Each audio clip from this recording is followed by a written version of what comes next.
네, 우리 주변을 돌아보면 우리 삶에는 염려와 근심할 일들이 정말로 많은 것 같습니다. 저는 특히 두려움이 많은 사람 중에 한 명인데, 저는 20살부터 30살 초반까지 그 청년의 시절에 가장 많이 두려워했었습니다. 저는 28살에 군대를 갔었습니다. 일반 병사로 28살에 군대를 갔습니다. 그 전에 꽤 오래 준비했었던 시험들이 전부 떨어진 경험이 있고, 또 군대를 가야 하는데 제 여자친구, 또 지금의 제 아내가 된 제 여자친구는 한 5년 정도 저를 기다리고 있었습니다. 20대 시절을 돌아보면 그 시절 내내 제 미래는 불투명했었고, 또 내가 가는 길이 맞는 길인지 확신한 적이 한 번도 없었습니다. 다른 친구들과 스스로를 비교하면서 너는 한계에 뭐가 있냐고 스스로 자책하며 또 그 시절을 두려움으로 보냈습니다. 혹시 우리 청년들 또 우리 성도님들은 어떠십니까? 혹시 우리 가운데 두려움과 불안으로 하루를 살아가고 계시는 청년들이 계십니까? 근데 이제 혼란스러웠던 20대 시절도 지나고 30대 시절도 거의 지나갈 때쯤이 돼서 이 모든 과정을 다시 돌아보니까 그때는 그렇게 두려웠는데 지금은 왜 그때 그렇게 두려워했었는지 제가 잘 이해가 안 가는 부분들이 많습니다. 이제 제가 돌아보니까 내게는 사실 두려워할 이유들이 하나도 없었다는 것을 제가 분명히 알게 되었습니다. 내가 하는 일은 언제나 불안했었고 내가 가는 길에 확신이 있었던 적은 한 번도 없는데 하나님께서는 한 번도 제 곁을 떠나신 적이 없었다는 것을 제가 이제는 분명히 압니다.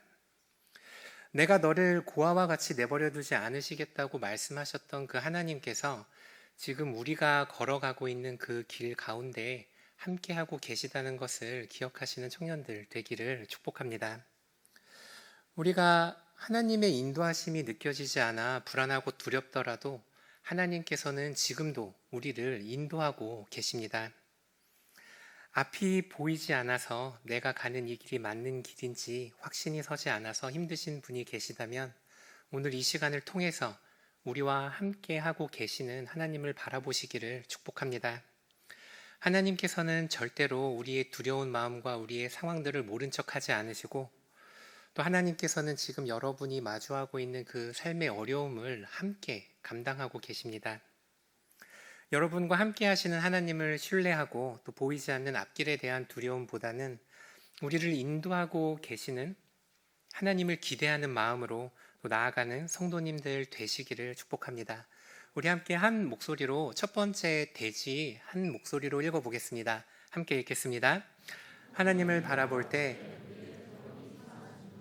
한참 전에 욜로라는 단어가 유행했던 적이 있습니다. You only live once의 약자로 한 번 사는 인생을 너 자신을 위해서 살라는 메시지였습니다. 저축을 하기보다는 소비하라는 라이프 스타일을 주장했는데 꽤 인기를 끌다가 팬데믹이 나타나면서 자연스럽게 사라졌습니다. 그리고 새로운 유행어가 나타났습니다. 다들 들어보신 적 있을 건데 FIRE입니다.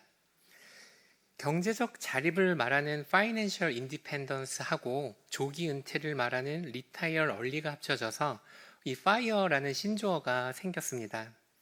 이 뜻은 뭐냐면 지금의 행복을 위해 소비하라고 말했던 욜로하고는 다르게 미래의 행복을 위해서 지금의 행복을 유보하라는 겁니다. 저축을 극대화해서 경제적인 독립을 먼저 이루고 그 돈으로 부동산을 하든 주식을 하든 코인이든 투자를 해서 그 수익금으로 먹고 살자는 겁니다. 이 무브먼트가 사람들에게 꽤나 인기를 끌었습니다. 지금도 우리가 인스타그램 하다 보면 어렵지 않게 이런 무브먼트를 하고 있는 사람들을 볼 수 있습니다. 그런데 이런 움직임에 대해서 부정적인 의견을 표현했던 사람도 있습니다. 예일대에 있는 한국계 교수님인 제임스 최는 경기 침체기가 오면 자산 소득이 당연히 감소할 거고 그렇게 되면 파이어족들의 막대한 피해가 있을 거라고 말을 했습니다. 그리고 실제로 이제 팬데믹이 끝나가면서 전 세계적으로 경기 침체가 오고 이 교수님이 예측했던 대로 실제로 그렇게 되고 있습니다. 이 파이어족들이 추구했던 것은 경제적인 자유를 빨리 이루어서 이 불안하고 두려운 이 세상에서 안전하게 살아보겠다는 거였습니다. 돈만 있으면 걱정할 일이 없을 테니까 내가 먹고 살 수 있을 정도로 돈을 모은 이후에 걱정 없이 사람들과의 관계도 어려움 없이 편안하게 살겠다는 겁니다. 하지만 안타깝게도 이 파이어족들의 바램은 이루어질 수가 없었습니다. 단지 경제가 좋아서 안 좋아서이기 때문이 아니고 돈이 우리를 안전하게 만들어 줄 수 없기 때문입니다. 파이어족은 여전히 두려움 속에서 살아갈 수밖에 없습니다. 돈은 우리를 두려움으로부터 절대로 자유롭게 할 수 없는데 우리 함께 6장 24절 말씀을 한 목소리로 읽어보도록 하겠습니다. 함께 읽겠습니다. 두 주인을 섬기지 못할 것이니 혹 이를 미워하고 저를 사랑하거나 혹 이를 중히 여기고 저를 경히 여김이라. 하나님과 재물을 겸하여 섬기지 못하느니라. 오늘 우리가 함께 읽은 이 성경 본문의 메시지는 두려워하지 말라입니다. 누군가는 성경에 이 두려워하지 말라는 메시지가 365번 기록되어 있다고 합니다. 그런데 그 수많은 메시지 중에서 우리가 읽은 그 이 말씀이 가장 대표적으로 우리에게 두려워하지 말라고 말하는 메시지입니다. 그런데 예수님께서는 두려워하지 말라고 말씀을 하시기 이전에 먼저 제자들에게 하나님과 재물을 우리가 함께 섬길 수 없다고 말을 하십니다. 두려워하지 말라라는 것과 재물을 섬기지 말라, 서로 연관이 많이는 없어 보이는데 하나님께서는 이 두 가지를 같이 말씀하십니다. 예수님께서 이 두 가지 표현을 같이 말씀하신 이유를 알기 위해서는 우리가 재물이라는 단어의 어원의 의미가 뭔지를 알 필요가 있습니다. 재물의 헬라어 단어는 맘몬입니다. 들어보신 적 있으시죠? 맘몬. 그런데 이 단어의 히브리어 뿌리를 찾아가면 이 맘몬이란 단어에는 인트러스트라는 단어의 의미가 포함되어 있습니다. 그냥 돈이 아니라 맡기다, 위임하다라는 뜻이 그 맘몬에 포함되어 있는 겁니다. 즉, 이 맘몬이라는 거, 이 돈이라는 거는 그저 재물이 아니고 우리의 삶을 맡기고 우리의 미래를 위탁할 수 있는 대상이라고 말을 하고 있는 겁니다. 그래서 예수님께서는 처음부터 우리가 하나님과 돈을 함께 섬길 수 없다고 말을 하시는 겁니다. 우리의 삶을 책임지고 우리를 인도하고 우리를 지키시고 계시는 분은 하나님이시지 돈이 아니라는 것을 하나님께서 오늘 말씀을 통해 우리에게 분명하게 전달해 주십니다. 우리가 사는 이 세상을 돌아보면 돈만 있으면 정말로 뭐든지 할 수 있을 것만 같습니다. 돈이 있으면 우리가 취직을 걱정할 필요도 없고 우리가 돈이 있으면 몸이 아픈 것도 신경 쓸 필요가 없을 것 같습니다. 이 세상은 돈만 있으면 우리가 갖고 있는 모든 문제들을 해결할 수 있다고 말합니다. 그래서 예수님께서는 우리에게 오늘 분명히 말씀하십니다. 돈이 여러분의 삶을 책임지지 않습니다. 돈이 아니라 여러분을 책임지고 여러분을 돌보고 있는 분은 하나님 한 분이시라는 사실을 기억하시기를 바랍니다. 우리 삶에 두려움이 존재하는 이유는 우리가 신뢰하고 우리가 의탁하고 우리가 우리의 삶을 맡겨야 하는 그 대상을 잘못 선택하기 때문입니다. 하나님을 바라보고 하나님을 신뢰하고 하나님께 나의 삶을 드려야 하는데 우리가 때로는 돈만 있으면 아무런 걱정이 없을 거라고 생각을 합니다. 돈은 우리의 삶을 책임질 수가 없기 때문에 우리가 돈을 추구하게 될 때 우리 삶에는 당연히 두려움이 찾아오게 됩니다.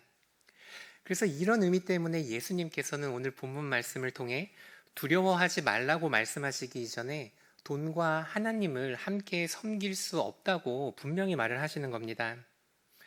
제가 이제 파이어족의 어떤 가치를 따르는 그 모든 사람들을 잘못됐다고 말할 수는 분명히 없습니다. 사람들마다 그 무브먼트를 이해하는 정도도 다르고 또 사람들마다 추구하는 정도도 다르기 때문에 제가 그렇게 말할 수는 없습니다.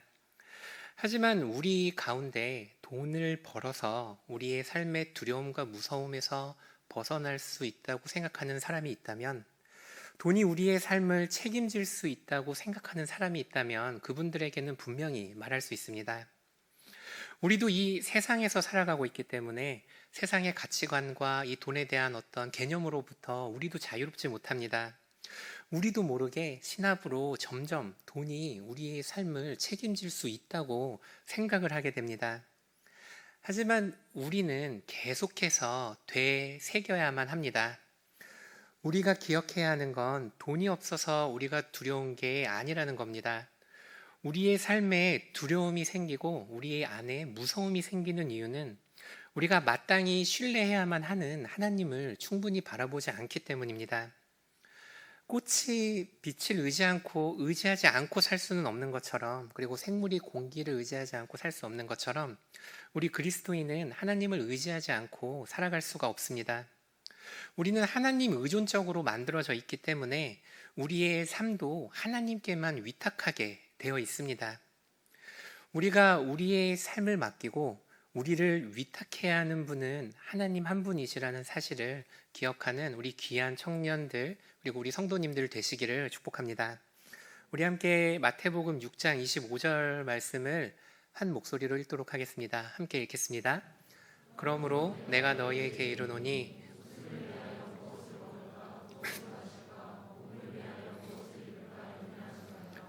목숨이 음식보다 중하지 아니하며 의복보다 중하지 아니하냐. 근데 예수님께서 이 말씀을 하셨을 당시에 그 사람들이 믿고 신뢰했던 거는 돈뿐만은 아니었습니다.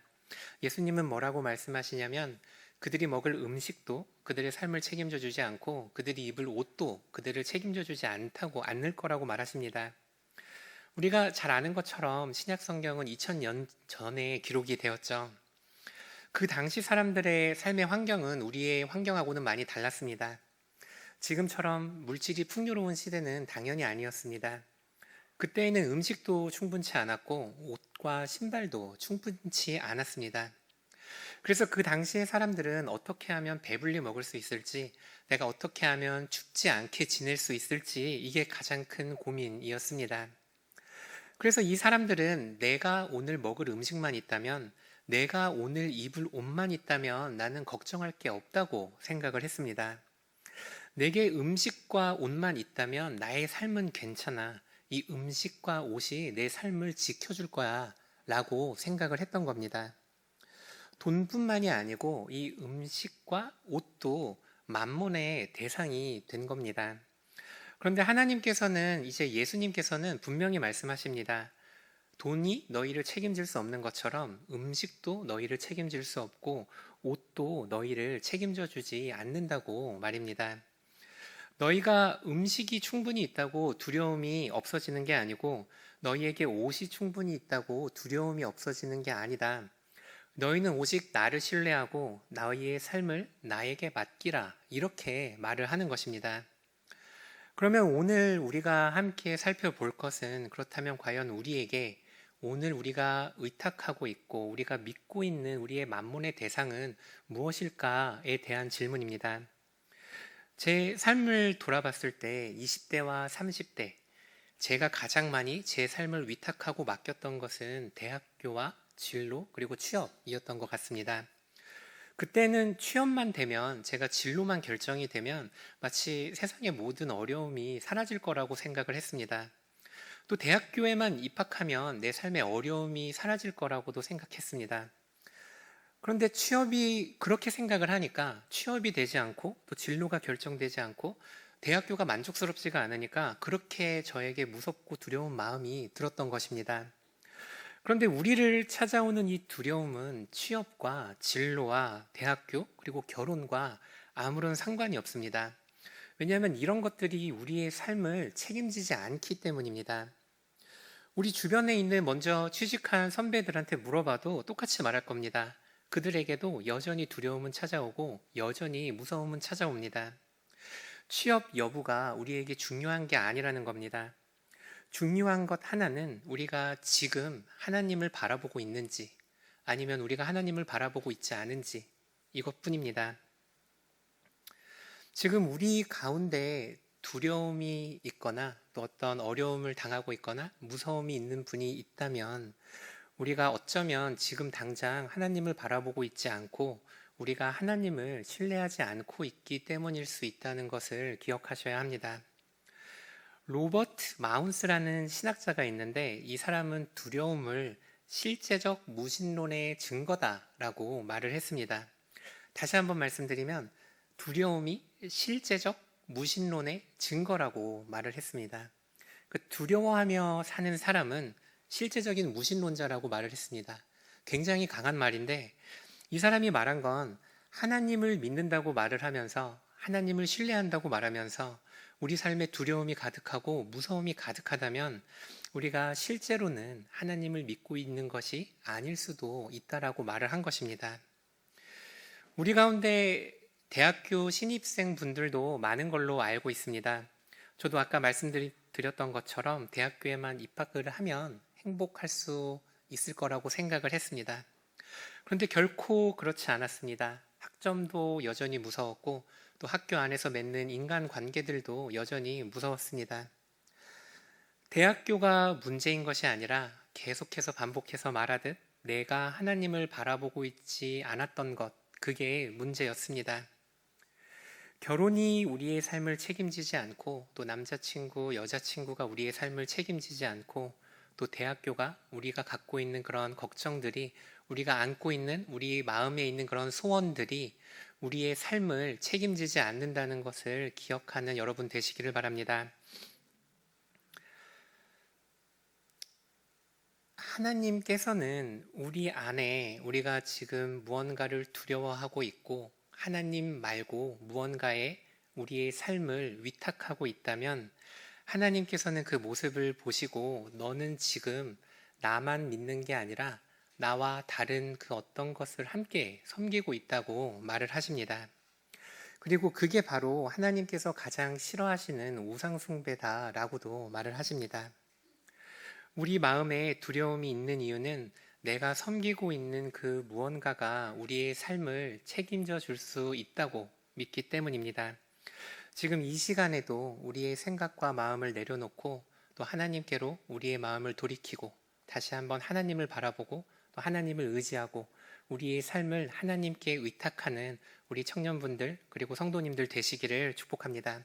우리 함께 두 번째 대지도 한 목소리로 읽도록 하겠습니다. 함께 읽겠습니다. 두려움 대신 그래서 제가 오늘 말하고 싶은 것은 돈은 나쁜 것이니 돈을 벌 생각을 하지 말고 또 취업도 나쁜 것이니 취업할 생각을 하지 말라라는 것은 절대 아닙니다. 제가 말하고 싶은 것은 돈도 취업도 대학교도 학교 성적도 그리고 결혼도 모두 중요하지만 이게 우리의 삶의 목표가 되어서는 결코 안 된다는 것입니다. 취업이 목표가 되고 대학교가 목표가 되고 또 좋은 성적이 아니면 인턴이 우리 삶의 목적이 되면 우리가 두려움으로부터 평생 자유할 수 있는 방법은 없습니다. 평생을 이 두려움의 쳇바퀴 속에서 우리가 살아가게 됩니다. 우리가 대학교에 입학을 해도 우리를 지키시는 건 하나님이시고 우리가 대학교에 입학을 하지 못해도 우리를 지키시는 건 하나님입니다. 마찬가지로 우리가 취업이 돼도 우리를 지키시는 건 하나님이시고 우리가 취업이 되지 않아도 우리를 지키시는 건 하나님 한 분이십니다. 그렇다면 누군가는 물어볼 수 있습니다. 그렇다면 우리는 도대체 우리 마음속에 어떤 목적을 두고 우리 삶의 목적은 무엇에 두고 살아가야 합니까? 물어볼 수 있습니다. 우리 함께 33절 말씀을 읽어보도록 하겠습니다. 함께 읽겠습니다. 먼저 그의 나라와 그의 의를 구하라. 그리하면 이 모든 것을 너희에게 더하시리라. 하나님께서는 오늘 말씀을 통해서 분명히 이야기해 주십니다. 우리 안에 우리 삶의 목적은 무엇이 되어야 하냐면 하나님의 나라고 또 하나님의 뜻입니다. 또 그렇게 할 때 하나님께서는 뭐라고 말씀하시냐면 우리가 하나님의 나라와 하나님의 의를 구할 때 마치 그 군만두를 서비스로 넣어주듯이 우리에게 필요한 모든 것들을 더해주신다고 하나님께서 말씀하고 계십니다. 하나님께서 만들어가고 계시는 그 하나님의 나라가 우리 삶의 목적이 되어야 한다는 것을 기억하시는 청년들, 성도님들 되시기를 바랍니다. 우리가 예전에는 하나님의 나라를 구한다는 거, 하나님의 뜻이 이루어진다는 것을 교회를 섬기는 걸로만 이해를 했습니다. 그래서 예전에는 은혜를 받으면 하나님을 경험하고 또 하나님을 사랑하게 되면 그 사람들이 전부 목회자로 헌신을 했었다고 합니다. 그 덕분에 물론 한국 교회가 영적으로 그리고 수적으로 부흥을 맞이했던 것도 맞기는 한데, 하지만 우리가 기억해야 되는 건 하나님의 나라가 이 교회 안에서만 이루어지는 게 아니라는 것을 반드시 기억을 해야 합니다. 이 교회는 본부에 가깝고 헤드쿼터인 거고, 전쟁은 본부에서 일어나지 않고 병사가 있는 곳, 군대가 있는 곳에서 싸움이 일어난다는 것을 우리가 생각해야 합니다. 우리가 싸워야 하고 또 우리가 이겨야 하는 적은 이 교회 안에 있는 것이 아니고 지금 우리 청년들이 그리고 우리 성도님들이 살아가고 있는 그 삶의 환경에서 싸워가야 하고 하나님의 나라를 세워가야 한다는 것을 기억하시기를 바랍니다. 오늘 말씀을 통해서 하나님께서는 우리의 삶의 목적이 하나님의 나라가 되어야 한다고 분명히 말씀하시는데, 이 하나님의 나라는, 우리 청년들이 성도님들이 세워야 하는 하나님의 나라는 지금 성도님들과 청년들이 거하고 있는 그 삶의 영역이 바로 하나님의 나라가 세워져야만 하는 곳임을 기억하시기를 바랍니다. 하나님의 나라는 우리가 살아가고 있는 이 세상에서 만들어지기 때문에 우리가 지금 다니고 있는 학원이 하나님의 나라가 될 수도 있고, 또 학교가 될 수도 있고, 또 직장이 될 수도 있고, 가정이 될 수도 있습니다. 그리고 우리가 살아가는 그 모든 삶의 영역에서 선교적인 사명을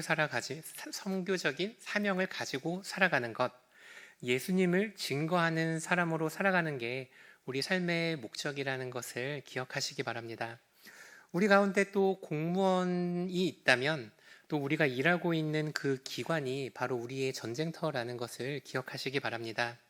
그 기관을 찾아오는 주민들을 대할 때 우리가 정성으로 대하고, 또 일터에서 만나는 동료들을 위해서, 또 학교에서 만나는 친구들을 위해서 기도하는 게 우리의 사역이라는 것을 기억하시기 바랍니다. 절대로 쉽다고 말을 하는 것은 아닙니다. 아까 말했다시피 이 하나님의 나라가 세워지는 것은 전쟁입니다.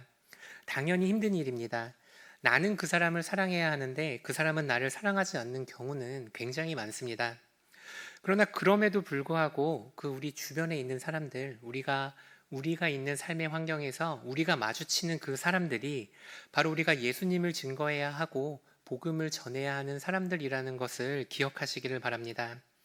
우리 가운데 상담사가 있을 수도 있고, 또 우리 가운데 교사가 있을 수도 있습니다. 또 우리 가운데 입시를 준비하는 학생이 있을 수도 있고, 또 우리 가운데 시험 공부를 하고 있는 사람들이 있을 수도 있습니다. 근데 우리가 기도를 하면서, 그리고 우리의 상황에 따라서 우리가 각자의 삶의 영역은 달라지지만, 그럼에도 불구하고 우리에게 있는 유일한 목적 하나는 내가 있는 곳에서 예수님을 증거하고 또 세상의 빛과 소금으로 살아가는 것임을 기억하시는 우리 귀한 청년들 그리고 성도님들 되시기를 축복합니다.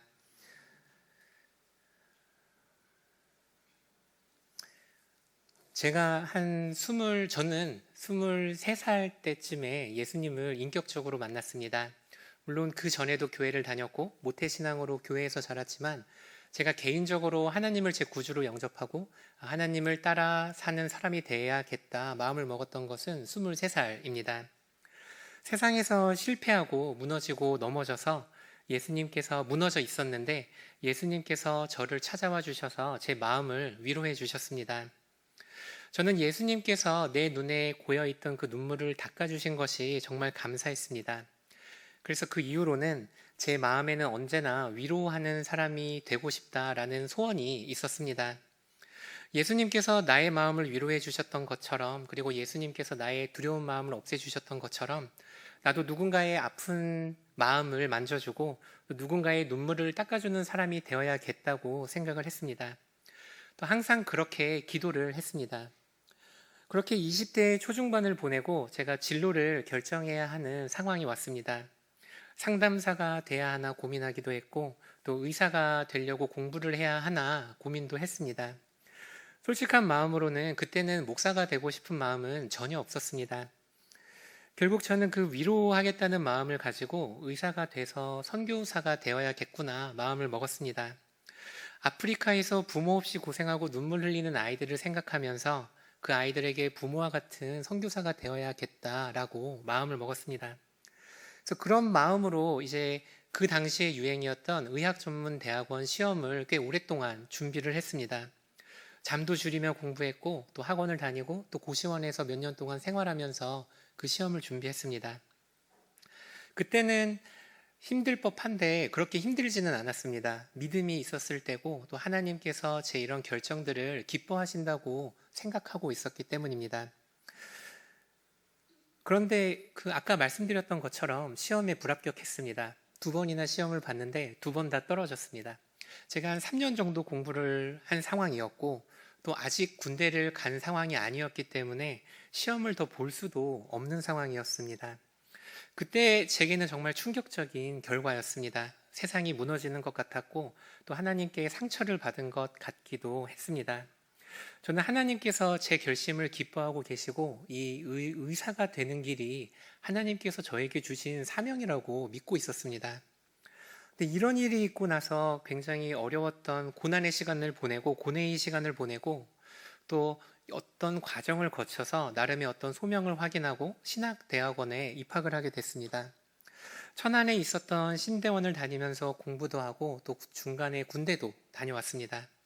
또 김포에 있는 한 교회에서 전도사 생활을 하고 또 미국으로 유학을 가서 상담도 배우고 목사 안수도 받고 이민교회를 섬기면서 목회자의 훈련을 받았습니다.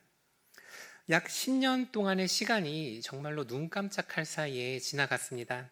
하나님께서 나를 어떤 길로 인도하고 계신지, 내가 왜 여기에 있는지 이해할 수 있는 시간도 없었습니다.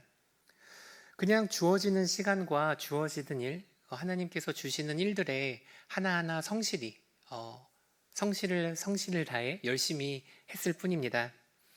그런데 이제 꽤 오랜 시간이 지나서 제가 돌아온 그 여정을 살펴보니 하나님께서 저를 인도해 주셨던 그 여정이 보이기 시작했습니다.